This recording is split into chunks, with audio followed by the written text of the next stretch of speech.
హైదరాబాద్‌ల metro ఛార్జీలను పెంచే ఆలోచనలు చేస్తున్నారట ఆఫీసర్లు.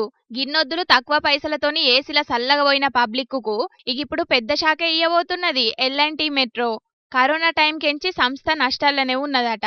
గిప్పటికే సంస్థకు 6,500 కోట్ల మీదనే నష్టాలొచ్చినాయట. కరోనా టైంలోనే టికెట్ రేట్లు పెంచాలని గప్పటి బీఆర్ఎస్ సర్కార్ను కోరిండ్రట మెట్రో ఆఫీసర్లు. అసలుగే కరోనా చేయబట్టి పబ్లిక్కు అష్ట కష్టాలు పడుతున్నారు. గిసొంటి టైంలో టికెట్ల రేట్లు పెంచుడేందని సర్కారోళ్ళు గీ ముచ్చట మీద సప్పుడు చేయకపోయే వరకు టికెట్ల రేట్లు పెంచుడు వాయిదా పడ్డది. కానీ గిప్పుడైతే టికెట్ రేట్లు పెంచకపోతే సంస్థ నడిచేటట్టు లేదు. ఖచ్చితంగా టికెట్ రేట్లను పెంచాల్సిందే. ఇప్పటికే బెంగళూరులో 44% మెట్రో ఛార్జీలు పెంచిండ్రు.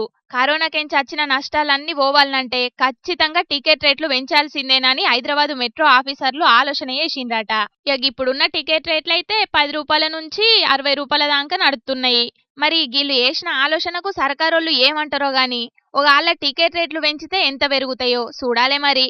ఇక ఈ ముచ్చట ఇట్లుంటే తెలంగాణలో లిక్కర్ రేట్లు కూడా పెంచాలని ఆలోచనలు చేస్తున్నారట సర్కారోళ్ళు.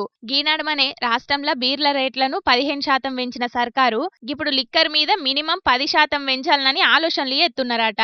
మరి ఇప్పుడు వచ్చే ఆమ్దాని సరిపోతలేదో లేకపోతే రేట్లు పెంచితేనే సర్కారును నడపగలుగుతామని అనుకుంటున్నారో ఏందో గాని ఇప్పుడైతే లిక్కర్ రేట్లు పెంచే ఆలోచన చేసిండ్రట సర్కారోళ్ళు.